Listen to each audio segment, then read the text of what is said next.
Why are you weird? I've got special powers. Can you fly? Can you turn things to ice? Are you really good at maths? Yeah, no, fair play. Film A Brilliant Young Mind ini mengisahkan tentang seorang anak yang bernama Nathan Ellis yang memiliki kecerdasan di atas rata-rata dalam bidang matematika. Namun setelah kepergian ayahnya, ia merasa tidak memiliki kepercayaan diri, sampai Nathan mengikuti Olimpiade Matematika Internasional dan bertemu dengan teman baru yang membuatnya percaya diri kembali. Film ini dimulai pada saat Nathan yang masih kecil sedang dibawa ke sebuah tempat seperti psikiater anak oleh orang tuanya. Orang tuanya merasa bahwa Nathan berbeda dengan anak kecil sebayanya. Nathan selalu melihat cahaya seperti sebuah pola, dan di sini Nathan mengatakan bahwa ia menyukai pola. Kata psikiaternya, Nathan memiliki gejala autisme dan juga sinestesia yang sensitif terhadap perubahan cahaya dan pola. Hal tersebut merupakan anugerah, tapi mereka hadir dengan tantangan yang sulit secara sosial dan emosional yang akan berpengaruh pada Nathan sepanjang hidupnya. Pada saat Nathan sedang pergi berdua dengan ayahnya, kejadian tidak menyenangkan terjadi. Nathan dan ayahnya mengalami kecelakaan yang membuat mobilnya tertabrak truk sampai terguling mobilnya. Dan ayahnya meninggal dunia saat itu juga. Dan semenjak itulah Nathan menjadi tidak percaya diri. Nathan memiliki karakter yang tidak banyak bicara dan sulit untuk berjabat tangan. Di saat sedang mengantar ayahnya menuju peristirahatan terakhir, ibunya ini ingin menggandeng tangannya Nathan. Namun Nathan ini menolak dan berlari. Kemudian cerita berlanjut pada saat ibunya sedang mengantarkan Nathan ke sebuah sekolah. Di sana ia dipertemukan oleh Mr. Humphries. Ia adalah seorang mantan guru penggila matematika. Ia pernah mengikuti Olimpiade Matematika Internasional dan disinilah Nathan dibimbing oleh Mr. Humphries untuk mengikuti Olimpiade Matematika. Pada saat Mr. Humphries memberikan sebuah soal di papan tulis, Nathan dapat menjawabnya dengan cepat dan benar. What does it mean? A toss. Toss? How dare you? Yeah, the coin toss, well done. Nathan semakin tertarik untuk mengikuti Olimpiade Matematika. Lalu ada yang menarik di sini.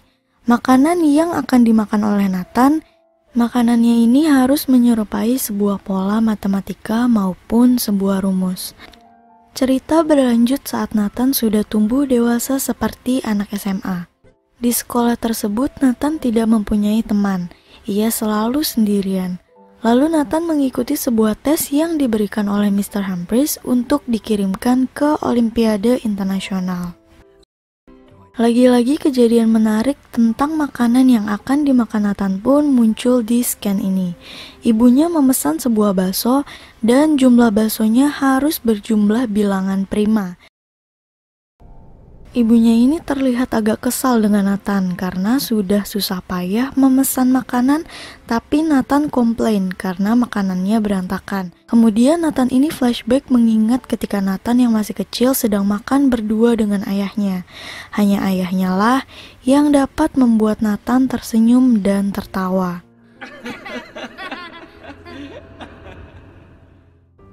Cerita pun berlanjut. Pada saat itu, Mr. Humphries datang ke rumah Nathan untuk memberitahu hasil tesnya untuk mengikuti Olimpiade. Dan ternyata Nathan berhasil lulus tes untuk mengikuti Olimpiade tersebut. Di sini Nathan terlihat biasa saja, dan sepertinya Nathan tidak suka apabila Mr. Humphries dekat dengan ibunya Nathan. Kemudian tibalah hari di mana Nathan berangkat ke Taiwan untuk mempertemukan antara peserta dari Cina dan Inggris yang melakukan seleksi peserta Olimpiade. Ia ditemani oleh ibunya dan Mr. Humphries ke bandara, dan di sana mereka bertemu dengan Richard. Richard ini sebagai guide yang bertanggung jawab atas peserta Inggris. Dan akhirnya mereka pun berpisah di depan pintu masuk keberangkatan. Nathan bersama dengan Richard pun masuk untuk segera mengurus penerbangannya ke Taiwan. Ketika Nathan masuk ke dalam suatu ruangan, di sana ada banyak anak-anak yang berkumpul untuk mengikuti olimpiade tersebut. Nathan pun akhirnya berkenalan dengan mereka. Di sana Nathan bertemu teman-teman dari berbagai macam negara, dan banyak dari mereka yang terlalu menonjolkan keahliannya, sehingga membuat Nathan minder dan semakin tidak percaya diri. Ketika mereka bergabung di kelas yang bersama dengan anak-anak dari Cina, masing-masing dari mereka melakukan perkenalan. Dan ketika Nathan kenalan dengan seorang perempuan, Nathan hanya diam saja, tidak merespon apapun. Keesokan harinya ketika di asrama, orang-orang yang berada di sana memulai harinya dengan melakukan olahraga. Baru mereka belajar di dalam kelas. Ketika ada tanya jawab di kelas, Nathan hanya diam dan tidak mau menjawab apapun. Dan cerita berlanjut ketika Nathan sedang berada di balkon asrama. Ia sedang kumpul bersama teman-temannya yang laki-laki. Namun kelihatannya Nathan ini gak suka kumpul sama mereka. Mungkin karena selera humornya beda kali ya. Akhirnya Nathan pergi ke sebuah ruangan. Di sana ada teman perempuan yang bernama Rebecca. Rebecca ini sedang bermain piano. Akhirnya Nathan masuk ke ruangan itu dan diajarkan untuk bermain piano bersama Rebecca. Padahal Nathan ini tidak suka bermain piano. Tapi setelah diajarkan satu kali, ia langsung bisa memainkannya. Di sini sepertinya si Rebecca ini suka sama Nathan. Malamnya, ibunya Nathan ini minum-minum bersama Mr. Humphries dan melakukan hal yang seharusnya tidak dilakukan. Mereka bercumbu dan ternyata mereka saling menyukai satu sama lain. Kemudian Nathan menjalankan hari-harinya seperti biasa, yaitu sekolah. Ternyata Nathan ini sekelas sama Rebecca dan Zhang Mei. Saat itu Nathan ditunjuk oleh gurunya untuk mengerjakan soal di papan tulis. Karena selama ini Nathan di kelas itu ia selalu tidak berani melakukan hal apapun karena ia tidak merasa percaya diri. Akhirnya hari itu pun Nathan maju ke depan untuk mengerjakan soal dari gurunya. Ia sangat grogi, namun akhirnya Nathan bisa menjelaskan dengan baik dan diberi tepuk tangan sebagai tanda apresiasi oleh guru dan teman-teman kelasnya.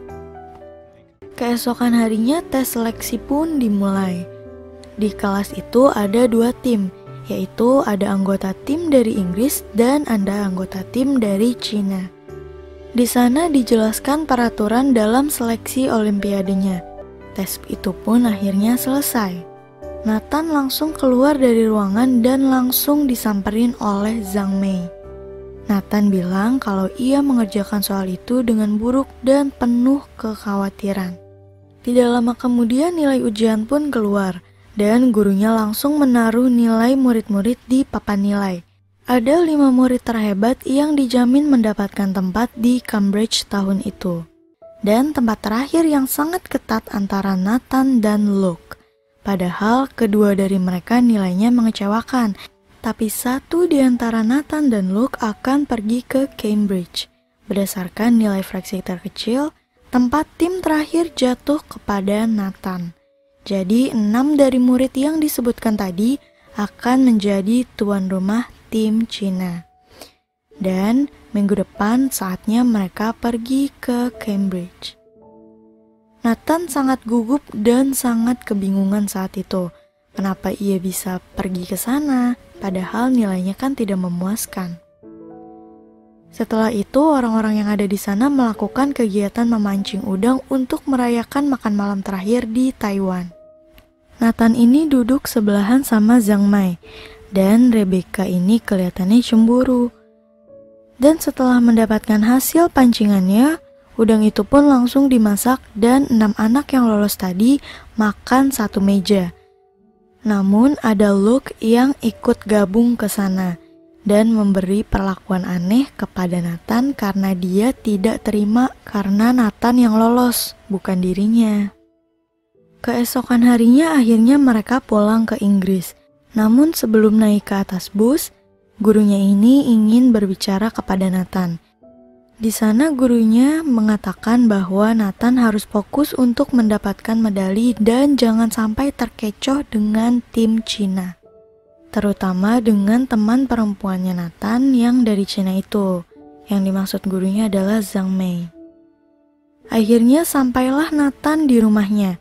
Ternyata ia ngajak Zhang Mei ke rumahnya. Ia pun langsung disambut baik oleh ibunya dan Mr. Humphries. Zhang Mei itu pun diperbolehkan tidur di kamarnya Nathan. Namun mereka pisah tempat tidurnya. Nathan tidur di lantai dan Zhang Mei tidur di atas tempat tidur. Keesokan harinya, Nathan, Zhang Mei, dan ibunya sampai di Cambridge untuk menginap di sana menjelang Olimpiade.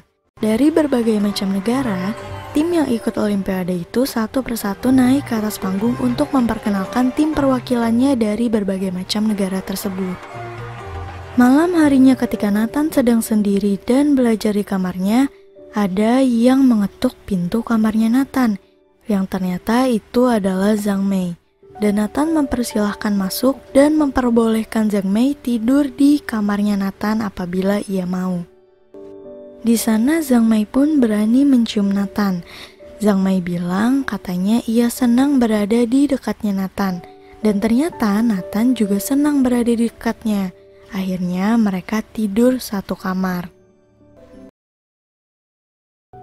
Pagi pun telah tiba. Dan ketika guru dari Cina membuka kamar pintunya Nathan untuk membangunkannya, ternyata gurunya itu melihat Nathan dan Zhang Mei itu dipergoki sedang tidur bersama. Gurunya itu adalah om dari Zhang Mei, yang itu ternyata adalah mereka masih satu keluarga. Gurunya itu pun marah dan menuduh yang macam-macam. Zhang Mei mengaku mereka hanya belajar bersama dan tidak melakukan hal apapun. Nathan pun meminta maaf atas kejadian tersebut. Namun Zhang Mei pun langsung pergi dan mengundurkan diri dari Olimpiade itu karena gurunya sudah merendahkan Zhang Mei. Lalu tibalah saat Olimpiade itu dilaksanakan. Rebecca menegur Nathan untuk meminta maaf soal Zhang Mei. Ternyata yang mengadu Nathan tidur berdua dengan Zhang Mei adalah Rebecca. Mungkin karena Rebecca ini cemburu kali ya. Nah, akhirnya tes pun dimulai. Saat sedang mengerjakan soal, Nathan selalu dibayang-bayangi masa lalunya. Kejadian pada saat kecelakaan ayahnya meninggal, yang utama adalah terbayang-bayang tentang Zhang Mei. Ia sangat tidak fokus sampai ia keluar dari ruangan itu. Ia pun pergi ke sebuah restoran dan dikejar ibunya. Di sana Nathan cerita tentang Zhang Mei yang menyukai Nathan. Ibunya pun memberikan pemahaman mengenai perasaan cintanya terhadap Zhang Mei itu. Di saat itu juga, Nathan mengalami perubahan pribadinya menjadi lebih baik. Nathan langsung menangis dan memeluk ibunya seperti sembuh gitu dari penyakitnya. Lalu ibunya bersama Nathan langsung menyusuli Zhang Mei saat itu. Dan cintalah yang bisa mengubah kehidupan Nathan. Ia jadi sembuh dari kelainan yang dialaminya menjadi manusia normal pada umumnya. Karena cintanya dengan Zhang Mei. Olimpiade pun tidak dilanjutkan dan film ini berakhir saat mereka sedang berdua di kereta. Nathan pun tersenyum dan tertawa bersama Zhang Mei.